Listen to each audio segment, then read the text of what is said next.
plongeons donc dans le vif du sujet. Donc, merci à nos sponsors sans lesquels cet événement ne serait pas possible. Il faut que je m'habitue un peu au clic. Ici, ça demande assez de force. Donc, je pense que pour ceux qui étaient présents à la keynote, vous avez déjà eu ma présentation. Donc, je suis Isabelle Van Kempenhout. Vous l'avez sûrement entendu, je viens d'un petit peu plus au nord, c'est-à-dire de Bruxelles. Je suis MVP sur SQL Server depuis quelques années. Je travaille sur SQL Server depuis les années, je fais attention, 90. Voilà.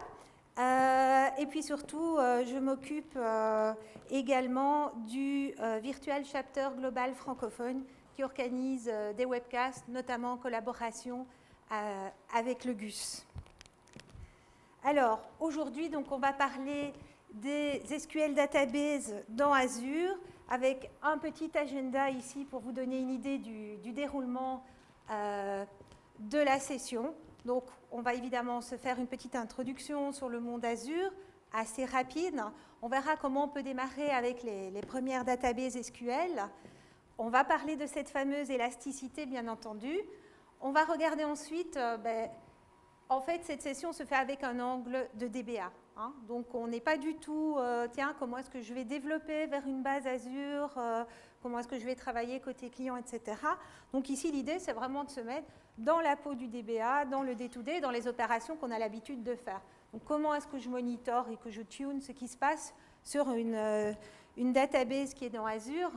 Qu'est-ce que j'ai à ma disposition pour la sécurité? Comment est-ce que je gère les backups? Comment je fais des migrations? Qu'est-ce qu'il en est au niveau de la haute disponibilité? Qu'est-ce qu'il en est au niveau de la reprise sur incident?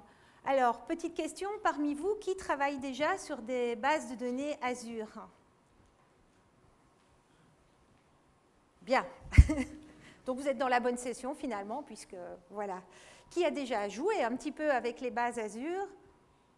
Oui, quand même, un peu plus de monde. Très bien. Alors, première chose d'abord, effectivement, vous aurez remarqué lors de la keynote que ça devient de plus en plus foisonnant, cet écosystème Azure. Il y a de plus en plus d'éléments qui s'y retrouvent. Alors, quand vous faites une petite recherche dans la documentation d'Azure et que vous dites, mais finalement, qu'est-ce que j'ai comme offre data là-dedans? Qu'est-ce que j'ai comme offre de stockage? Vous allez retomber sur les éléments suivants. Donc, le premier élément, c'est celui qui nous occupe. Historiquement, c'est un des tout premiers aussi. C'est les databases SQL, c'est-à-dire vraiment de la base de données relationnelles as a service en tant que plateforme. Alors après, vous avez maintenant quelque chose qui est en train d'arriver, qui est ce qu'on appelle le DocumentDB. Et là, c'est pour passer du côté obscur de la force, si je puis dire, donc dans le monde du NoSQL, du non structuré. On a aussi un service maintenant qui va être à disposition. Alors, vous avez d'autres options au niveau stockage, comme le cache Redis, qui est là utile surtout dans la construction d'applications. Je ne veux pas m'étendre dessus. Vous avez tout ce qui est storage, et si vous avez déjà un petit peu joué dans Azure, vous aurez remarqué que très vite, dès que vous faites quelque chose, si vous faites un Stream Analytics, si vous créez un Event Hub, si vous commencez à jouer avec les différentes pièces de Lego qui sont là, tout de suite on vous dit « Ah oui, mais attends, il faut que tu me stockes ça, il me faut un storage Azure ». Et dans les storages Azure, on va trouver différents types de stockage. Ça peut être du blob. Hein, ceux qui ont fait du SQL Azure au tout début, ils ont un petit peu souffert avec les blobs pour prendre leur premier backup et ce genre de choses. Vous avez les tables Azure, vous avez des queues, des fichiers et des disques. Donc, c'est vraiment toute une série de propositions de stockage qui sont là, comme, je dirais à la limite, comme commodité, parce qu'ils arrivent en général avec d'autres actions.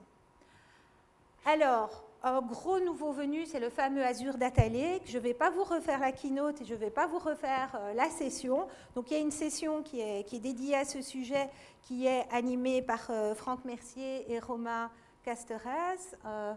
Je ne sais plus quand elle a lieu, un petit peu plus tard dans l'après-midi ou demain. Ils ont promis d'être là en maillot ou pas, donc à vous de voir. Et enfin, on a également dans l'offre le SQL Data Warehouse. Et là, vous en avez vu un très bel aperçu pendant le keynote. Donc cette possibilité d'avoir vraiment un service de data warehouse tout à fait massif et élastique qui va vous permettre de gérer vos entrepôts de données de façon extrêmement intéressante, puisque vous allez pouvoir, un cas d'usage par exemple, c'est typiquement, on démarre un projet BI et tout à coup on sait qu'à terme on va mettre des terras de données, mais on n'a pas envie de déjà prévoir tout ce matériel parce qu'on en est au démarrage. Et si on achète déjà le matériel alors qu'on est dans quelque chose d'itératif, souvent les projets de construction d'entrepôts de données, on va peu à peu créer ce vortex qui va rapatrier toutes les données qu'on souhaite voir. Si on démarre le projet maintenant, mais que c'est dans 2 ans qu'on atteindra la pleine capacité, est-ce qu'on doit déjà payer tout le matériel? Est-ce qu'on va déjà payer toute cette puissance? Est-ce que le matériel qu'on va acheter aujourd'hui ne sera pas obsolète? Ce sont aussi des questions qui sont évidemment intéressantes, qui sont tout à fait adressées par le SQL Data Warehouse, en plus bien sûr de toute la question de puissance de calcul qui se trouve derrière. Alors, quand on regarde un petit peu les différentes possibilités qui s'offrent pour avoir une base de données SQL, on a en fait ces 4 grosses catégories. Donc on travaille comme DBA, il y a la toute première, ce qu'on appelle les serveurs bare metal, ou ici ils mettent raw iron, donc en acier pur, enfin c'est du lourd, c'est du solide, c'est du serveur physique. Alors ça peut sembler un petit peu vintage. Néanmoins, il y a encore des cas de figure où c'est tout à fait légitime de partir sur ce type d'architecture. Imaginons, il y a des calculs qui ont été faits notamment pour optimiser le coût d'une licence Enterprise SQL. On estime qu'il faut des machines avec 300 gigas de RAM. À partir du moment où vous avez une machine pareille, vous n'allez pas vraiment être sur du virtuel, évidemment, si vous souhaitez tout consolider. Donc, c'est encore tout à fait du sens aujourd'hui de vouloir, dans certains cas, travailler avec des machines physiques. Alors, ce qu'on rencontre le plus souvent quand même, en tout cas moi, dans mon expérience client, c'est ce que je vois, et ce n'est pas toujours nécessairement bien compris, bien conçu, bien géré, ce sont des serveurs SQL qui sont installés sur des machines virtuelles. Donc, ce sont des machines virtuelles au sein de l'entreprise, donc dans ce qu'on va appeler un private cloud finalement. Ce sont des VM qui sont déployés donc, avec une couche OS et puis après avec l'installation d'un serveur SQL. L'avantage, c'est qu'effectivement, c'est déployé relativement rapidement. Ce sont des technologies qu'on commence à maîtriser. L'inconvénient, c'est qu'on se retrouve parfois avec carrément, par application, une VM avec un serveur SQL et une multitude de petites VM avec parfois des services très critiques, mais qui ne sont pas provisionnés correctement, qui ne sont pas monitorés correctement et qui se retrouvent dans des SAN avec une promiscuité absolument douteuse à devoir partager les IOPS avec d'autres types d'applications, toujours au sein de la même entreprise. Mais effectivement, c'est quelque chose qu'on va trouver de façon extrêmement fréquente aujourd'hui, avec plus ou moins de bonheur. Ne me faites pas dire ce que je n'ai pas dit, je pense que c'est aussi une très bonne solution. Ensuite, qu'est-ce qu'on va trouver? L'étape suivante, ça va être de se dire, bon, ok, c'est vrai, moi j'ai un serveur virtuel avec SQL dessus, donc j'ai déjà passé l'étape de ne plus travailler sur un gros serveur physique, j'ai une VM, et puis cette VM, finalement, derrière, qu'est-ce qu'il y a? Il y a des ESX avec Hyper-V ou avec VMware. On n'a pas vraiment de data center à la hauteur, où je n'ai pas confiance, où ça n'existe pas, tout simplement. Et donc, finalement, ma VM, j'aimerais peut-être l'héberger ailleurs. Ou ça peut être aussi une question, oui, pour l'instant, les VM qu'on me propose, elles sont sur telle version d'OS, sur telle version d'SQL, et ça ne m'intéresse pas parce que je veux faire un POC pour utiliser les fonctionnalités d'SQL 2014, ou je voudrais tester la CTP3 d'SQL 2016. Mais là, qu'est-ce que je vais faire? Je vais pouvoir travailler sur une VM dans Azure. Donc, sur Azure, ce qui va être très confortable dans cette solution, c'est que, effectivement, vous avez une galerie qui va vous permettre de déployer rapidement un serveur SQL de la version de votre choix, si vous le voulez, quitte ensuite à le personnaliser. ou vous pouvez démarrer from scratch en démarrant une machine Windows et en faisant votre installation et vous travaillez de façon tout à fait habituelle, ou vous pouvez même carrément déployer des fermes. Donc vous allez trouver une ferme Always On, par exemple, dans les VM Azure, avec après toutes des petites subtilités au niveau d'Azure, de la gestion du listener, etc. Enfin, pour ceux qui aiment ce genre de détails, je les renvoie à d'autres sessions où on peut en discuter après, il n'y a pas de souci.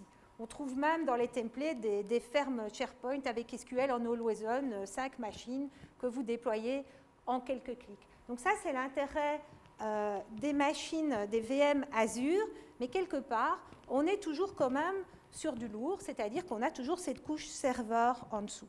Alors, ce qui va nous occuper aujourd'hui, ce sont les databases SQL dans Azure. Donc là, on a vraiment une plateforme en tant que service, c'est-à-dire que notre travail va commencer au niveau de la couche SQL. Et c'est ce qu'on va voir maintenant. Donc, on va pouvoir directement créer une database. Alors, bien sûr, la première fois que vous créez une database, vous allez créer un serveur. Vous verrez que j'ai 2 serveurs là dans mes exemples, Nestor et Edgar, fatalement, des noms de serveurs. Et en fait, ce sont des serveurs logiques. C'est-à-dire qu'évidemment, Microsoft ne met pas dans un rack tout de suite un serveur pour vous à partir du moment où vous commencez à vouloir des bases de données SQL. C'est une division logique pour votre travail. Alors, le choix se fait parfois difficile. Alors, une petite chose quand même, c'est parce qu'entre ces 2 questions, est-ce que je prends une machine SQL Azure, donc est-ce que je prends une database SQL dans Azure, ou est-ce que je vais prendre une machine virtuelle? Mais en fait, évidemment, ça va être utile selon les cas. C'est-à-dire que si vous prenez une database SQL Azure, il y a des scénarios qui sont vraiment idéaux. Si vous êtes en train de développer des applications SaaS, vous ne savez pas nécessairement le succès que votre application va avoir, comment vous allez devoir grandir, si vous allez devoir gérer le fait de pouvoir faire du scale-out de vos databases, etc. Pour ça, SQL Azure sera assez excellent. Par contre, si vous avez une application qui est déjà écrite de longue date et que vous souhaitez simplement faire tourner dans le cloud et que cette application est pérenne sur un format de serveur SQL, ce sera peut-être plus intéressant de simplement avoir une VM qui tourne dans le cloud. Alors évidemment, si vous avez une VM Azure, vous gardez à peu près les droits de vie et de mort sur votre serveur, comme vous avez l'habitude d'avoir, en tout cas de l'OS jusqu'à la couche SQL, vous éliminez simplement les problèmes matériels. Ça va vous permettre éventuellement d'avoir des bases de données de taille plus grande. Mais ici, le slide n'est pas complètement à jour parce qu'on peut aller quand même... vous avez vu que si on bascule vers les SQL Data Warehouse, on peut aller très très loin dans les données actuellement. Alors, un autre critère de choix entre est-ce que je veux plutôt des databases SQL ou est-ce que je veux plutôt des VM dans Azure, c'est effectivement le coût total de possession. C'est-à-dire que quand on est dans une VM Azure, on reste sur le même type de ressources qu'une VM chez vous, dans votre société, c'est-à-dire qu'il faut un administrateur système, etc. Sur une base SQL Azure, fatalement, vous allez avoir des coûts d'administration qui vont être plus réduits. Vous n'allez jamais descendre au niveau du file system ou ce genre de choses. Alors, au niveau de la continuité des activités, on va voir aujourd'hui dans cette session qu'il y a toute une série de propositions qui vous sont faites en fonction du niveau de service que vous allez prendre. Si vous êtes avec une VM Azure, là, on va vous proposer éventuellement du stockage qui est géorépliqué, mais après, c'est à vous, au sein de la VM, de commencer à construire votre système de haute disponibilité, comme vous le faites quand vous êtes on-premise. Alors, justement, vous choisissez de passer sur une database SQL Azure, et là, la question qui va se poser tout de suite, c'est bon, qu'est-ce que je vais prendre dans le menu? Qu'est-ce que le menu m'offre? Alors, qu'est-ce qu'on va avoir comme possibilité? On a 3 niveaux de service. On a le niveau de base, qui va permettre de faire du testing, d'avoir des toutes petites databases, etc., qui est extrêmement peu coûteux. On va regarder un peu plus loin quels sont les détails précis de l'offre. On va avoir le niveau standard, qui va correspondre à la plupart des applications cloud, sans trop de soucis. Et enfin, on a une offre premium. Cette offre premium, donc, c'est un remplacement de ce qu'on avait précédemment avec les éditions web, etc. Ici, cette offre premium va vraiment donner une énorme puissance, si vous le souhaitez, de calcul à votre travail. Alors, quelques chiffres quand même. Si vous prenez du basique, à ce moment-là, vous allez être limité à une taille de 2 gigas et on va vous proposer spontanément de pouvoir restaurer jusqu'à 7 jours en arrière. Vous aurez la possibilité d'avoir une solution de disaster recovery qu'on appelle le GeoRestore, c'est-à-dire que vous pouvez restaurer sur une autre région Azure si jamais il y avait un problème sur la région sur laquelle vous vous trouvez. On a la possibilité de faire de l'audit et en termes de performance, on a droit à 5 DTU. Je vais revenir sur cette notion de DTU. On en a un petit peu parlé pendant la keynote. C'est une notion qui est tout à fait essentielle. Si on est en standard, on va avoir 4 niveaux possibles avec une limite de taille jusqu'à 250 gigas, jusqu'à 2 semaines de restore. On va avoir la possibilité d'utiliser non seulement du GeoRestore, mais aussi de la géoréplication, donc la possibilité d'avoir des secondaires qui se trouvent dans d'autres zones sur lesquelles on pourrait faire du failover. On peut faire de l'audit, et en fonction du niveau de service que vous allez prendre, vous allez avoir une puissance associée à votre database entre 10 et 100 Data Transaction Units. En premium, ben là, on va monter jusqu'à 500 gigas. Alors, attention, vous avez vu tout à l'heure qu'avec les SQL Data Warehouse dans Azure, on pouvait monter sur des volumes de données beaucoup plus importants. Donc, il y a un moment, effectivement, il y a un choix qui peut se faire de basculer vers ce type d'offre. Donc, ici, on va avoir plus d'1 mois de restore possible. On aura du GeoRestore, de la géoréplication. Je reviendrai, surtout, on verra des démos de toutes ces différentes possibilités. On pourra avoir de la géoréplication active, en gros des secondaires qui seront accessibles en lecture. On aura du partitioning, on pourra travailler avec des column stores, on pourra faire de l'audit et on aura la possibilité de travailler jusqu'à 1000 Data Transaction Units. Alors, je propose de tout de suite créer une première petite database dans Azure. Voilà. Alors,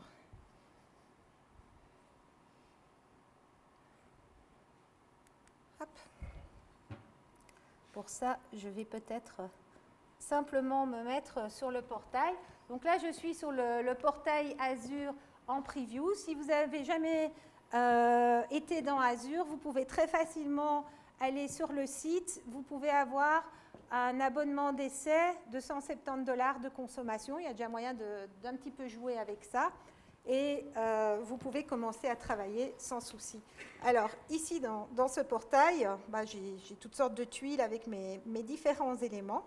Donc voilà, par exemple, je vais sur mes databases SQL. Et si je souhaite créer une database, voilà, je vais pouvoir ici très simplement créer ma base de données. Alors, on va l'appeler JSS. Il va me demander sur quel serveur je souhaite qu'elle soit placée. Alors, vous voyez ici que j'ai des serveurs qui apparaissent et qui existent. Alors, attention, de nouveau, ce sont des serveurs au sens logique du terme. Ce ne sont pas du tout des VM ou des serveurs physiques ou quoi que ce soit. Alors, vous voyez aussi qu'au niveau de mon serveur, il y a un petit V12 qui est indiqué. Pourquoi? Parce qu'on a la possibilité actuellement de travailler en mode V12. Donc, une fois que je crée un premier serveur, une première database SQL, en fait, il y associe un master qui va me servir à toutes les autres databases que je créerai dessus. Donc, ici, je vais prendre Nestor. Alors, ce qui est très intéressant aussi, oui, évidemment, j'ai sélectionné Nestor, voilà. Ce qui est très intéressant aussi, c'est que quand je sélectionne la database, je peux créer une database toute blanche, je peux aller rechercher un backup, si j'en ai un, ou je peux aussi lui dire, bah tiens, tant que tu y es, montre-moi une base de données d'exemples. C'est tout à fait possible. Donc ici, je vais en prendre une blanche simplement pour gagner du temps. Alors, ensuite, il va me demander, voilà, avec quel type d'offre veux-tu travailler? Et par défaut, il propose la standard. Alors, vous voyez la standard ici, il l'estime à peu près ici à 12,65 € par mois. Donc, si on descend,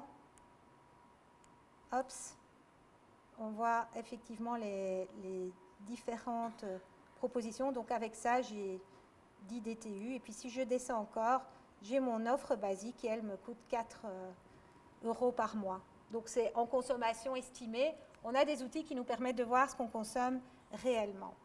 Alors, ce qui est bien avec ce choix, c'est qu'en fait, on va voir, ce n'est pas un choix définitif. Et c'est ça qui va faire la beauté de la chose. Voilà. Après, je peux choisir la collection, je peux préciser un groupe de ressources, etc. Et puis, je crée ma base de données. Alors, quand une base de données est créée, comment est-ce qu'on peut y accéder? En fait, je vais pouvoir utiliser mes outils de gestion habituels. Donc, si je le souhaite, je peux tout simplement me mettre... je vais mettre ceci pour cacher un petit peu ce qu'on verra après. Voilà. Je peux tout simplement me connecter ici à mon serveur Azure. Vous voyez que la symbolique est un peu différente. Vous voyez que je n'ai accès qu'aux databases et qu'à la sécurité ici. Donc, une chose qui est très très importante, c'est que la première étape pour pouvoir accéder quand on se connecte dessus, c'est d'avoir défini une règle firewall. Donc, on doit toujours autoriser la machine cliente qui va sur le serveur SQL. Elle n'est pas ouverte comme ça sur Internet, c'est évidemment sécurisé.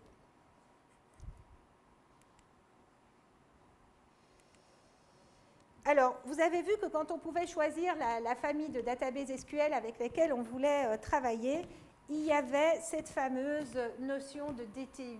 Donc, le database, où j'ai dit transaction unit, je me demande si ce n'est pas throughput unit, enfin, DTU. Voilà. Alors, le principe de DTU, en fait, c'est quoi? C'est un savant mélange entre l'usage du CPU, les I/O, au niveau des data, mais les I/O aussi au niveau du log. On sait que dans des bases à écriture intensive, ça peut être important, et de la mémoire. Alors, comment est-ce qu'on créait ça? C'est un peu une recette secrète chez Microsoft. Ils ont fait leur propre benchmark pour catégoriser leur façon de fonctionner. Et c'est une approche qui est intéressante. Pourquoi? Parce qu'elle va nous permettre de travailler avec beaucoup de souplesse.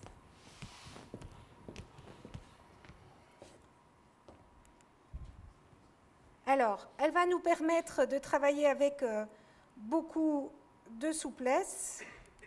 Voilà. Je reviendrai sur le slide précédent après. Alors, j'avais préparé une petite query de stress, mais mon outil a un peu du mal à se connecter pour l'instant sur le serveur. Je vais aller rechercher les settings. Sinon, je le ferai depuis le Management Studio. Voilà, donc vous voyez qu'il y a des outils tiers qui sont normalement capables de se connecter sur une database. Simplement, le nom du serveur, c'est simplement relié avec database.windows.net. Voilà. Et voilà, depuis ce matin, j'ai cette erreur-ci. Je me suis dit qu'avec un peu de chance, ça allait passer.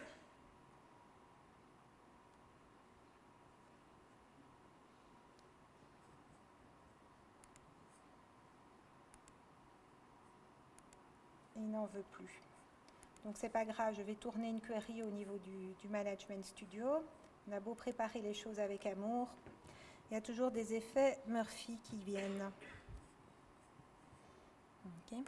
Donc ici, j'ai récupéré et restauré un backup d'AdventureWorks de façon assez simple d'ailleurs.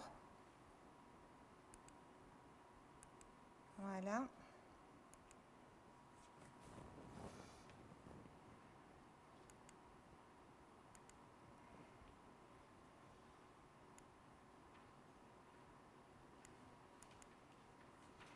Et je vais exécuter ici une transaction.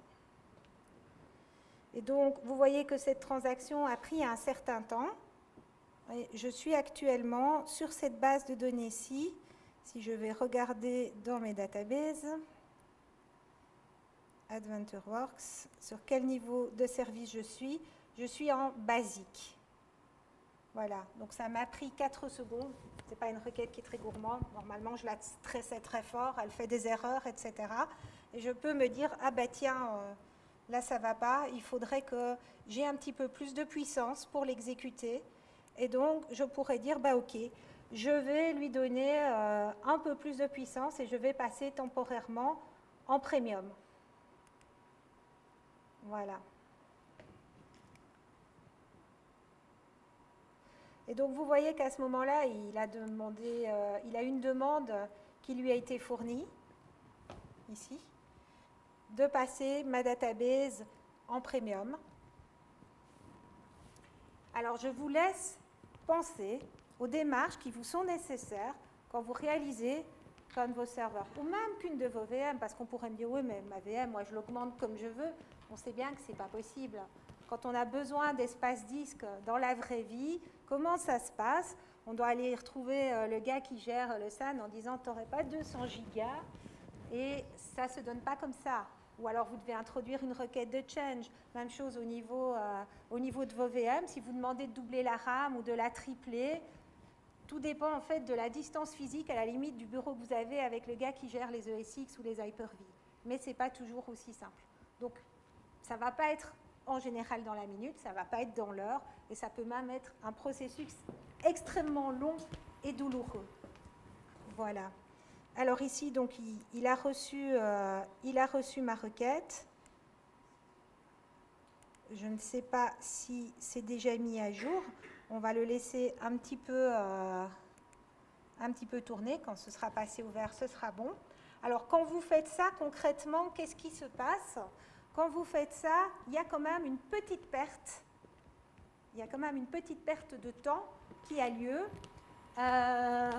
parce qu'il doit vous basculer, évidemment, à un autre endroit à partir du moment où vous changez l'offre sur laquelle. Donc, vous pourriez avoir une perte de connexion. Donc, ce n'est quand même pas quelque chose qu'on va faire au milieu de la journée. Voilà. Et il y a souvent un déplacement de vos données. Pourquoi? Parce que si vous allez sur du premium, vous n'allez fatalement pas être dans le même type de storage. On va vous enlever des vieux DICA pourris et vous mettre sur du SSD, par exemple. Je caricature. Alors, on estime qu'il faut compter à peu près 3 fois 5 minutes plus la taille de la DB divisée par 150 par minute. Je vous laisse faire le type de calcul auquel ça peut correspondre. Je pense que ça reste quand même en général plus simple que ce qu'on a. Et donc, je vais ici réexécuter ma requête. Et bon, voilà, elle est devenue tout à fait instantanée. Ça aurait été plus somptueux avec une requête que j'aurais tournée sur 200 threads avec 10 000 itérations, mais le résultat est le même. Donc, on est maintenant sur quelque chose de beaucoup plus rapide. Alors, tant qu'on est dans les performances, autre chose aussi, si vous installez votre base SQL dans Azure et que vous choisissez de travailler sur la V12, vous allez déjà bénéficier des fonctionnalités de 2016. C'est ça aussi, travailler dans le cloud, c'est recevoir très vite les nouveautés et les mises à jour. Donc, ça veut dire que vous allez pouvoir travailler en mode in-memory et vous allez pouvoir faire des crêpes au sucre, comme on en parlait tout à l'heure lors du keynote. Donc, évidemment, il faut un niveau premium pour ça. C'est un coût qui est effectivement déjà tout à fait différent de nos 4 € par mois de l'offre basique.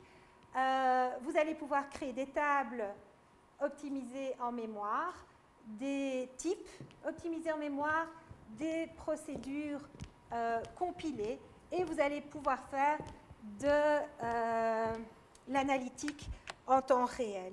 Alors là aussi, j'ai prévu un petit bout de code à ce propos. Hop, hop, hop. Voilà, ici. Donc pour ça, j'ai restauré une base de données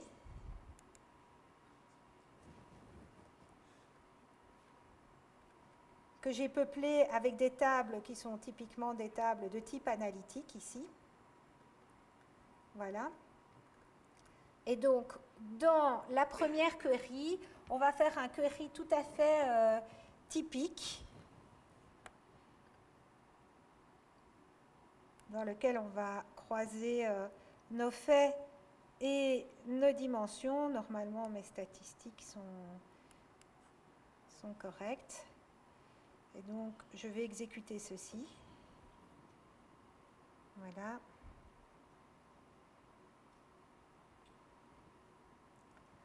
Voilà. Donc, après 11 secondes, j'ai reçu 48 roses. Je suis quand même sur un produit en mode premium, donc je vous laisse imaginer l'importance des calculs qui ont été réalisés derrière. Voilà. Et donc ici, on voit les différents éléments dans mon plan de requête. Et surtout, tiens, je pensais que j'avais mis mes statistiques à jour, mais non. Alors maintenant, ici, je vais le faire en utilisant une table sur laquelle j'ai un fameux colon store index, donc une crêpe au sucre.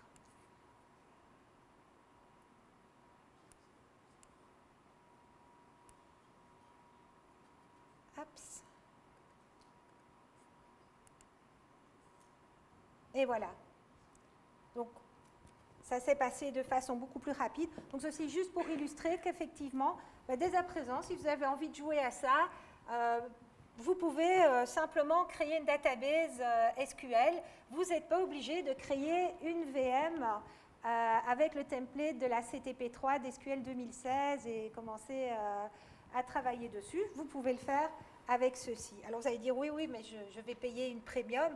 Oui, mais bon, vous la mettez en premium, vous jouez, et puis hop, vous pouvez la remettre éventuellement dans le niveau que vous souhaitez ou repartir en basique. Alors attention, si vous êtes passé en premium et que vous avez créé des objets en mémoire, vous êtes obligé de supprimer les objets en mémoire avant de pouvoir la reprovisionner comme étant du basique si vous voulez faire ce genre de choses. Alors, il y a moyen d'automatiser, on en parlait tout à l'heure aussi, il y a moyen d'automatiser ce genre de choses. Pourquoi? Parce que tout ce que je fais dans le portail, on peut le faire avec du PowerShell. Je crois que le PowerShell est devenu un langage de toute façon complètement incontournable pour les DBA, parce que ça nous donne vraiment une démultiplication de puissance. Et donc, il y a moyen d'automatiser certaines choses si on le souhaite. Alors, continuons un petit peu notre exploration. Donc, je vous ai mis des slides parce que les slides seront récupérables avec tous les détails qui vont bien sur chacune des offres et la tarification. Comme ça, ça vous fait un petit peu de documentation. Alors, oui? La volumétrie au niveau des tables, oui, je peux aller voir ce que c'est. Ça ne doit pas être énorme parce que je les ai peuplées ce matin et ça m'a pris 15 minutes de population, donc je ne pense pas que je suis sur quelque chose de monstrueux. Hein. C'est plus une illustration qu'un vrai benchmark. Alors, c'était la table de faits. Elle est où ma table de faits? Je suis quand même... Pardon? Ah oui, voilà, ici. Ici. Oui, alors évidemment... La beauté dans Azure, c'est qu'on ne sait jamais ce qu'on récupère comme information et je n'aurai évidemment pas le stockage ici. Pom, pom, pom.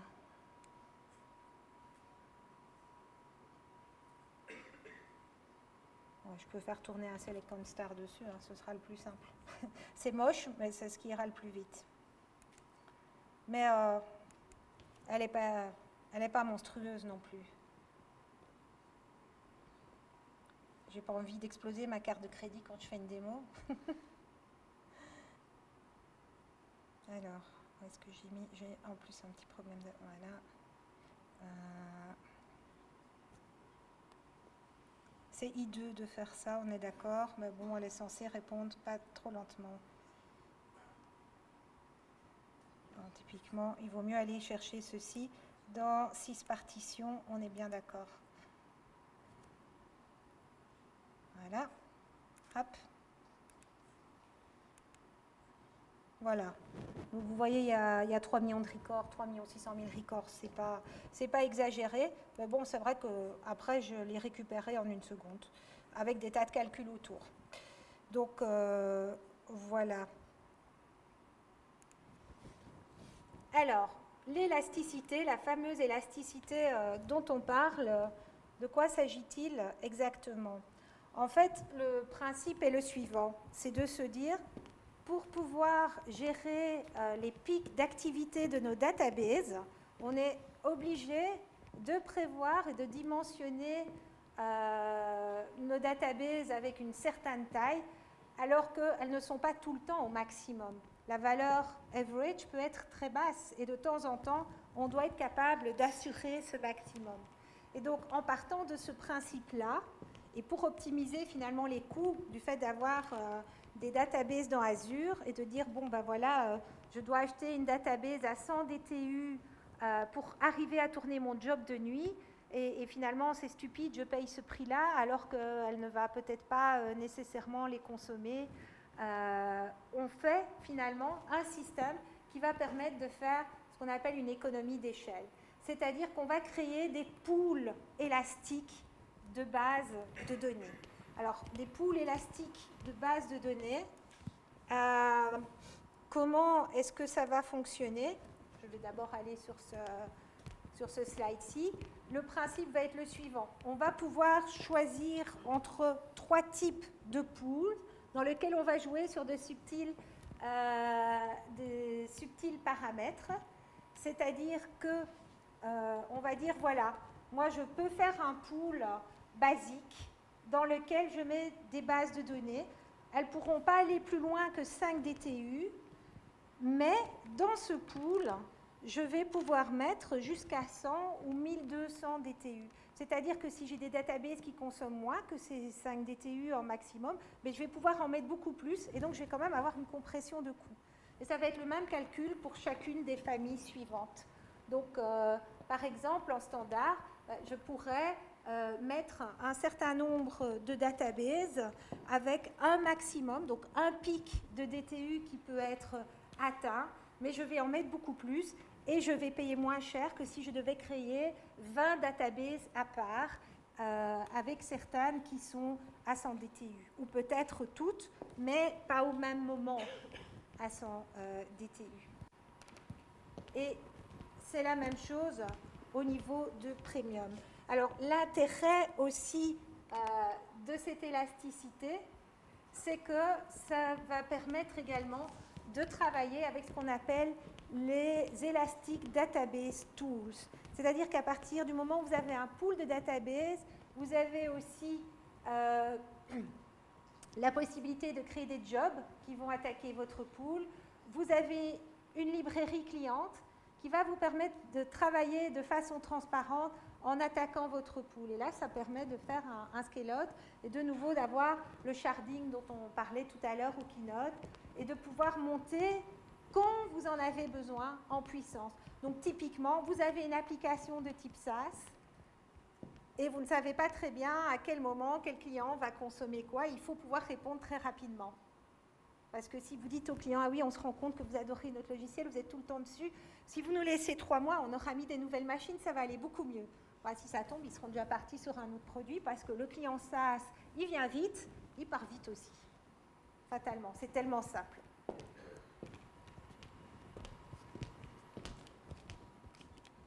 Alors, donc, là aussi, on va avoir différentes offres. Je vous ai mis les références. Ce serait très embêtant si je les lisais ici.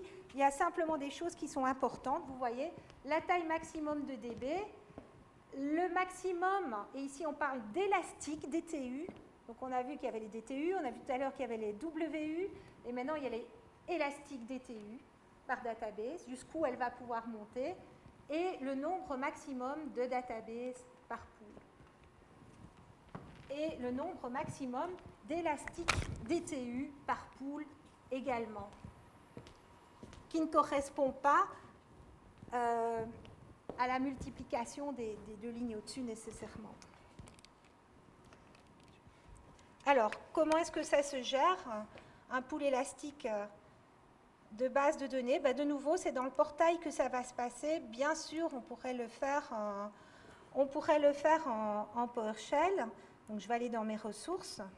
J'ai un pool que j'ai nommé à toutes fins utiles Elastic Pool, voilà, avec son petit symbole ici. Et donc, mon pool est associé à un serveur.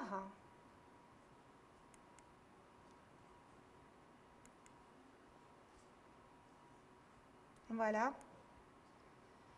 Et je vais avoir la possibilité, effectivement, de voir un petit peu comment il fonctionne, ce qu'il consomme, etc.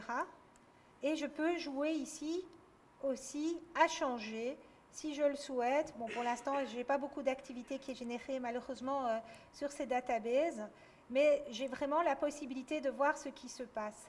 Alors, ce qui est bien aussi, c'est que quand vous allez sur les settings et que vous lui demandez...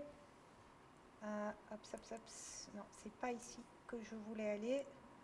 Voilà. Elastic Database Setting, non plus, c'est pas bien grave. Vous avez la possibilité de recevoir du conseil. C'est-à-dire que le scénario typique que Microsoft va vous proposer, c'est de dire, ben voilà, vous possédez actuellement une cinquantaine de databases dans Azure, et en se basant sur ce que vous consommez, on pense que vous auriez intérêt à en mettre 30 dans un pool avec telle offre. Et il vous montre le calcul en vous disant, ben voilà, vous allez réduire d'autant le coût et la consommation de vos databases en bénéficiant de cette élasticité.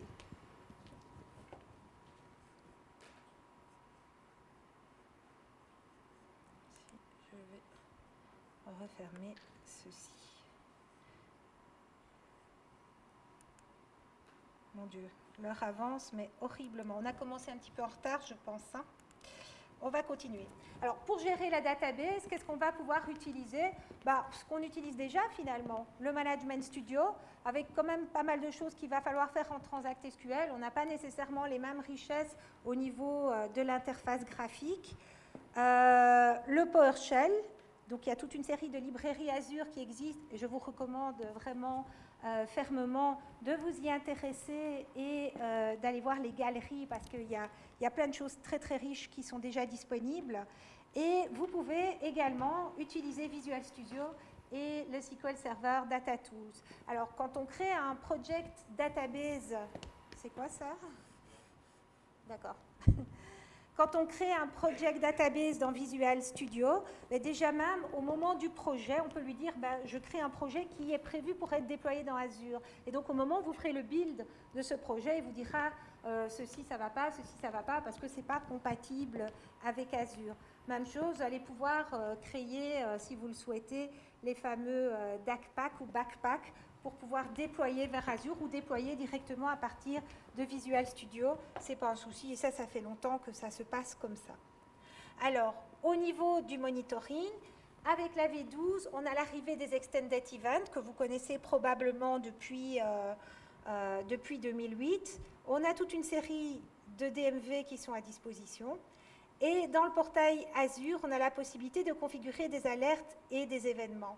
Donc, on va pouvoir définir des règles avec des thresholds, et notamment sur la consommation de DTU. Puisque votre coût est directement lié à la consommation de vos DTU, ça va être effectivement intéressant de pouvoir lui demander tiens, renvoie-moi une alerte quand mon pourcentage de DTU est supérieur à autant. Après, on va retrouver les grands classiques ici, les connexions fail, l'utilisation des ressources et les gens qui seraient bloqués éventuellement par le firewall. Donc, si on va jeter un petit coup d'œil de nouveau ici, si je vais sur une de mes bases de données, voilà, je vais prendre celle-ci.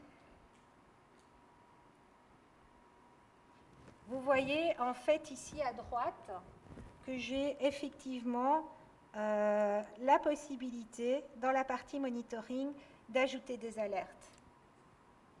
Donc quelque part, il faut bien se dire que ce portail devient un petit peu votre outil de travail. Vous y serez peut-être un peu plus qu'auparavant dans le Management Studio, mais c'est pas mal fait. Et donc ici, je peux dire, voilà, tu vas me monitorer telle métrique. Voilà, par exemple, les IO sur le log. Et puis je peux donner un nom éventuel. Et puis je vais évidemment donner un threshold d'alerte si je le souhaite, et je peux lui demander de m'envoyer un email ou encore de travailler avec des webhooks si je le souhaite. Donc ça, c'est tout à fait possible. Ouais, si je ne mets pas de nom, il n'est pas content. Et voilà. Alors, ce qui est bien, c'est qu'en fait, ce que lui monitore, etc., on a aussi la possibilité de les récupérer. Il y a un Content Pack Azure qui existe en Power BI. Je ne sais pas si parmi vous, il y en a qui ont déjà un petit peu joué avec Power BI et les Content Pack. Donc, vous avez même la possibilité de récupérer des informations à ce niveau-là, si vous le voulez. Alors, en termes de performance, une des activités que les DBA aiment pratiquer sont notamment le tuning d'index et le dialogue riche, éclairé, convivial et fructueux que nous entretenons avec les développeurs, n'est-ce pas? En lui disant, bah, écoute, tu vas commencer par me mettre des clés, puis après on va peut-être réfléchir à des index sur les clés, puis on va peut-être analyser ton code, et puis on va peut-être réfléchir à d'autres index.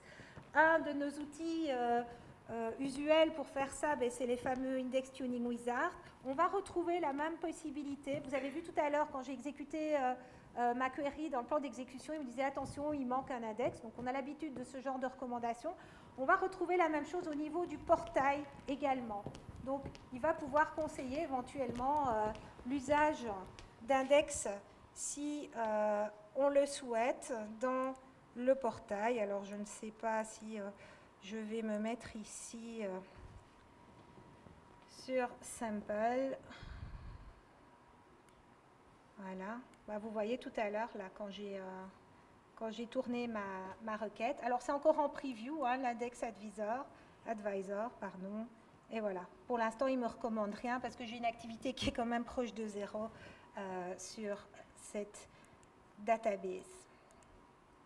Alors, c'est pas tout. C'est pas tout. Tout à l'heure, Christophe vous a donné une toute petite mise en bouche concernant le Query Store.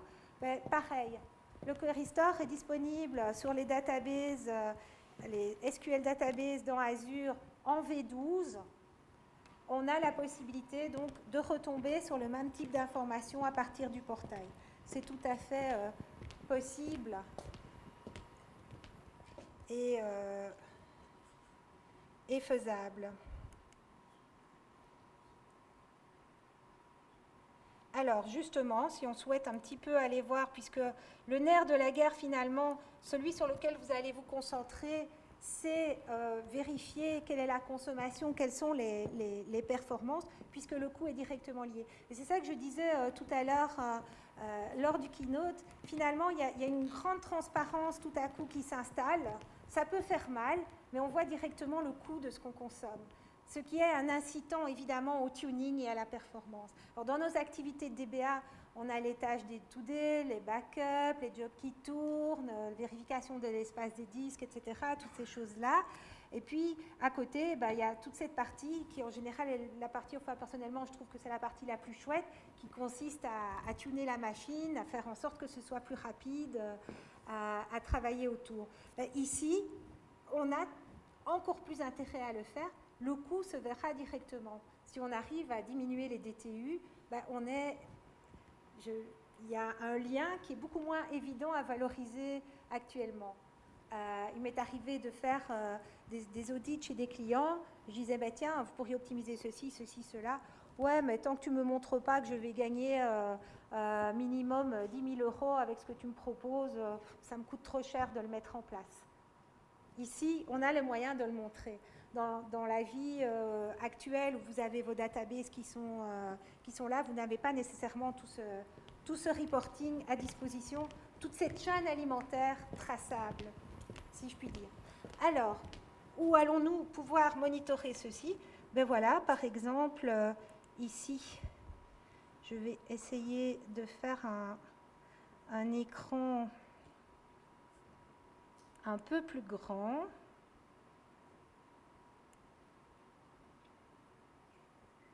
Voilà, donc je vois ma consommation en DTU et puis je peux lui demander éventuellement d'ajouter des informations comme on l'avait vu tout à l'heure. Voilà. Et je peux également aller dans mon query performance. Évidemment, je ne l'ai pas encore mis sur cette database-ci. Il faut d'abord l'activer sur la database pour que ça puisse fonctionner. Donc, je change de database. Voilà. Ici.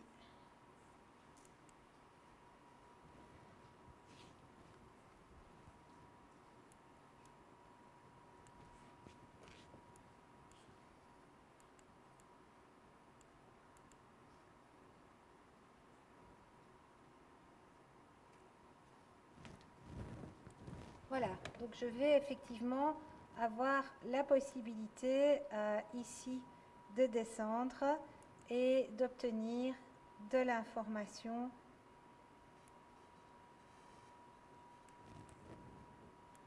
j'ai quelques soucis avec l'affichage. Voilà. Et donc, je vais pouvoir récupérer ce qui consomme sur mon système si je le souhaite.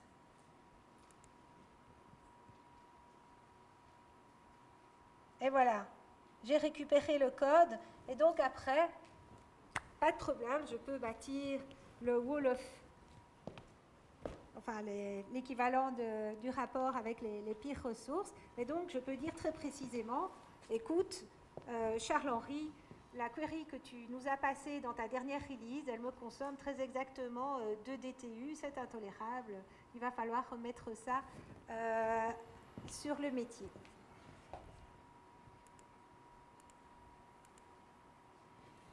Alors, un autre élément important, bien entendu, c'est la sécurité.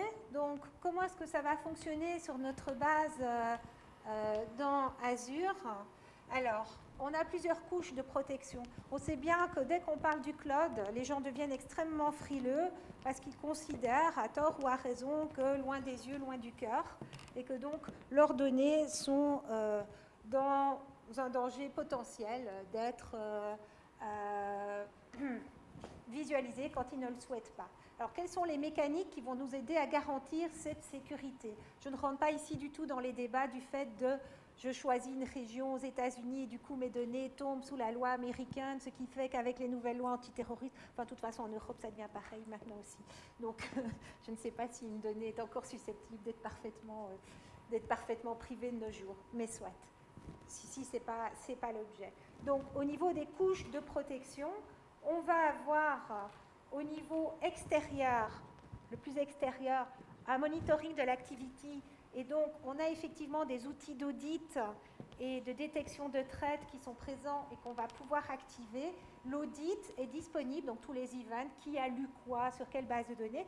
On peut l'activer dès la version basic. Ensuite, on a un accès de contrôle. Donc, comment est-ce que je me connecte à ma base de données? Alors, on va avoir la possibilité maintenant de travailler en V12 avec une authentification qui vient de l'Azure Active Directory et aussi avec des modèles hybrides Je vais revenir dessus dans un slide. On va pouvoir travailler sur le Row Level Security, celui qu'on vous a montré à la keynote. Donc le fait d'effectivement avoir la granularité de sécurité qui va jusqu'à la row, ça fonctionne en V12.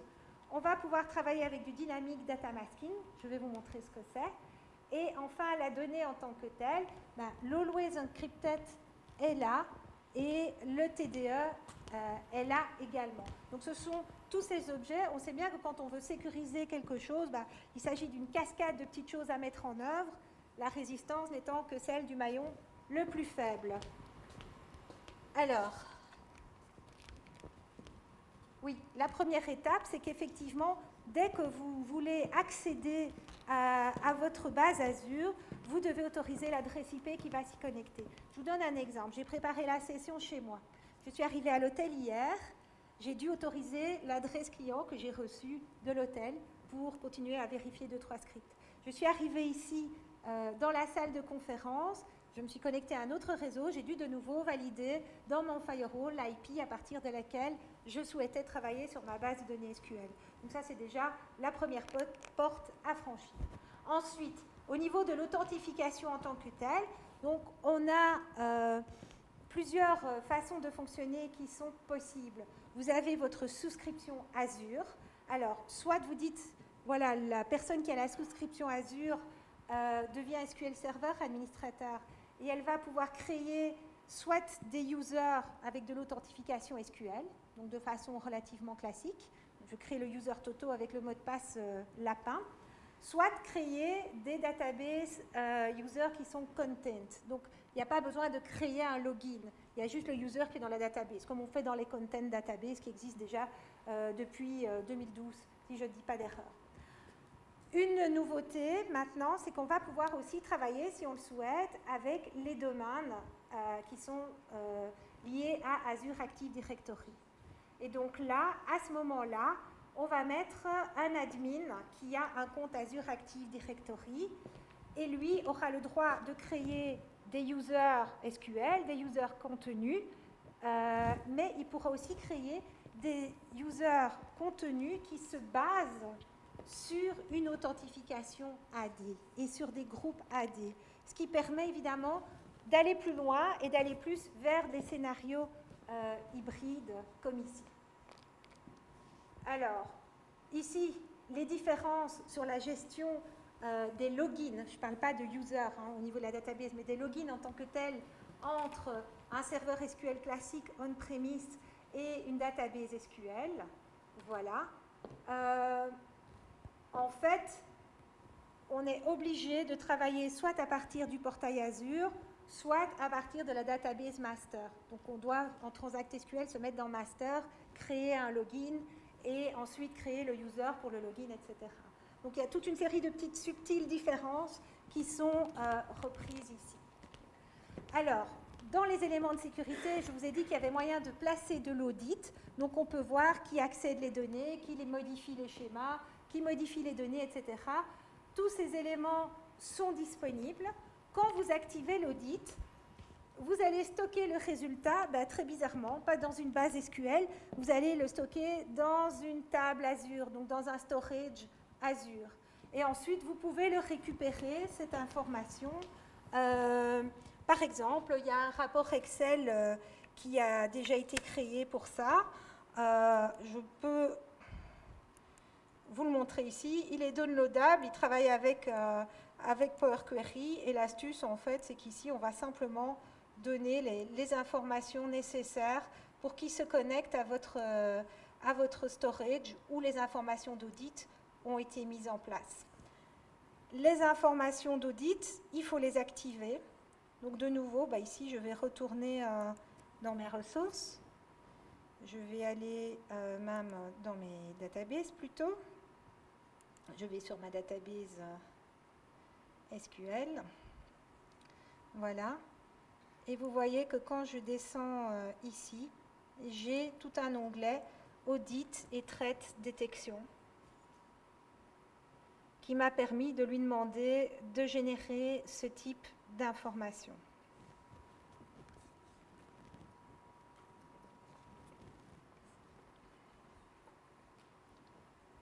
Bon, bon, je vais le laisser charger la page et continuer. Voilà. Ah oui, il y avait une petite démo que je voulais aussi montrer. Je ne sais pas si on a vraiment le temps pour ça, malheureusement.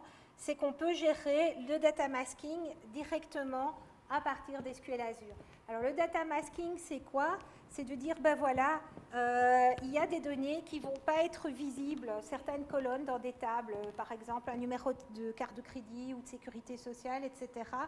Je ne veux pas que ce soit visible au niveau de ma table. Donc, par exemple, ici, j'ai masqué l'adresse personne pour les personnes dans ma table AdventureWorks, dans ma base AdventureWorks. Et donc, je n'ai pas à ce moment-là la possibilité de visualiser le résultat.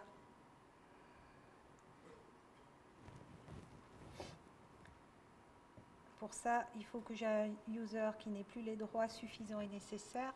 Et j'ai bien peur d'avoir rajouté mon user de base. Ici, on va essayer quand même. Connect. Voilà. AdventureWorks. Et donc, si je vais dans ma table personne adresse,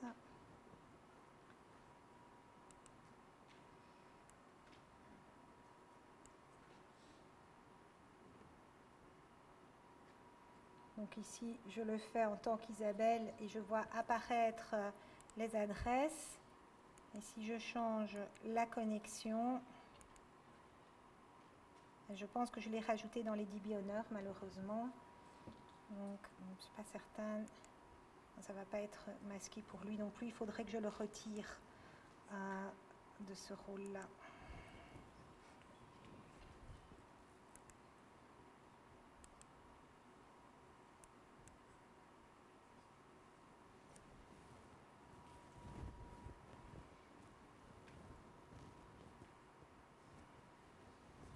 Ok. Je ne pense pas que j'aurai le temps de le faire ici, malheureusement.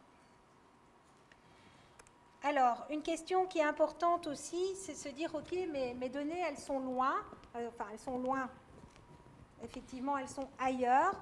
Comment est-ce que je vais pouvoir déplacer mes données si j'ai une base de données on-premise que je souhaite placer dans Azure, si je souhaite recopier une de mes bases de données, si je souhaite exporter une de mes bases de données d'Azure vers on-premise, comment est-ce que ces choses-là vont pouvoir se passer? Alors, ce n'est pas très méchant, en fait. Si je me mets, par exemple, ici sur mon serveur on-prem, voilà, et que je vais sur une base de données, voilà, ici, vous voyez que j'ai la possibilité de lui demander déploie la database vers une base de données Microsoft Azure. Alors en fait, qu'est-ce qu'il va créer? Il va créer un fichier de type backpack et il va aller le déployer directement vers le compte Azure une fois que je lui ai donné les informations nécessaires. Et donc il va même demander le niveau avec lequel on souhaite travailler. Donc l'édition et la taille et l'objectif de service sont à disposition. C'est comme ça que j'ai récupéré ma base Azure. Alors, au niveau du portail, même chose, quand je suis sur une database, je vais avoir la possibilité, si je le souhaite, par exemple, de la copier. Donc ça, c'est très pratique, évidemment, puisqu'on peut générer, si on le veut, des copies vers d'autres serveurs. Donc le fameux scénario, je voudrais avoir une copie de la prod pour le dev, ben voilà, c'est faisable. Pourquoi pas?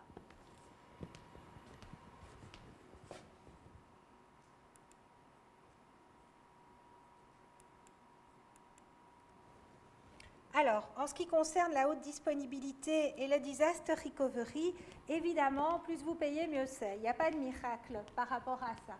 Donc, 3 gros niveaux de service.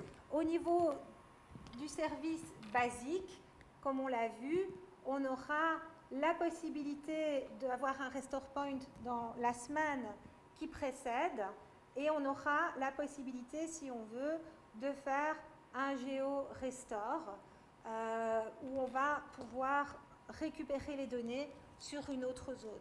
Alors évidemment, dès qu'on passe en standard, dès qu'on passe en premium, comme je vous l'avais dit tout à l'heure, ça va aller beaucoup plus vite. Alors la différence entre en standard et en premium, c'est qu'on va avoir la possibilité, en fait, de pouvoir travailler avec ce qu'on appelle la géoréplication.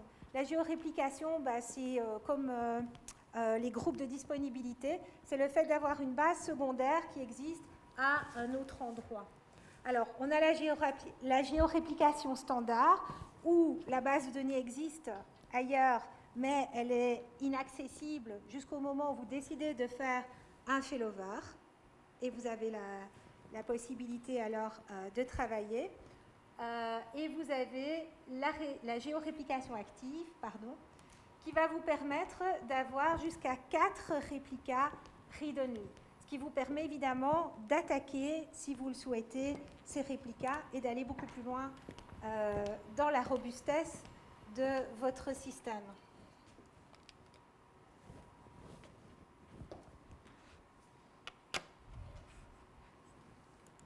Alors on va jeter un dernier petit coup d'œil.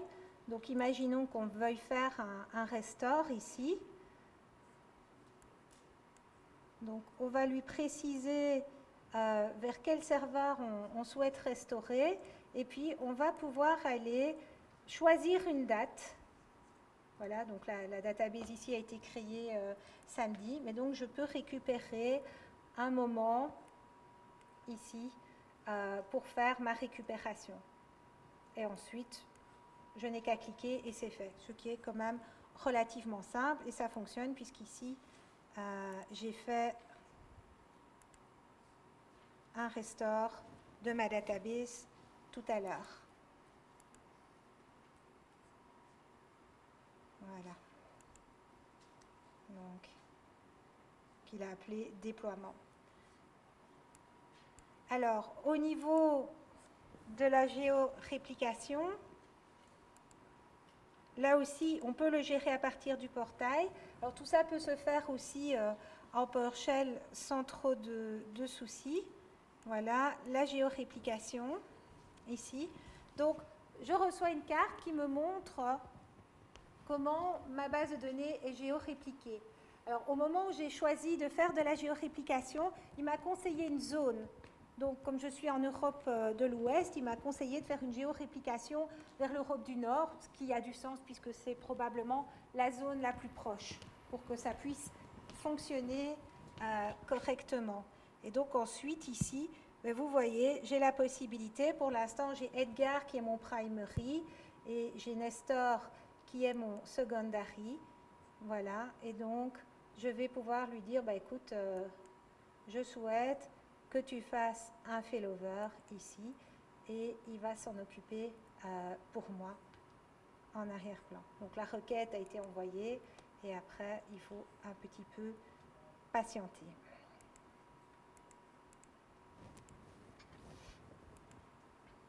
Voilà, donc je pense que j'ai largement démarré un peu tard et débordé, mais j'espérais vous montrer un maximum des fonctionnalités qui sont disponibles sur les databases SQL.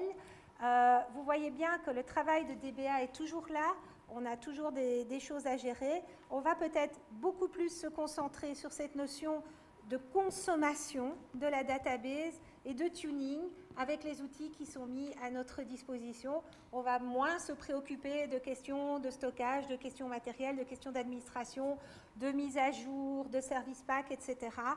Le travail sera toujours là, simplement il sera un petit peu différent. Je vous remercie de votre attention.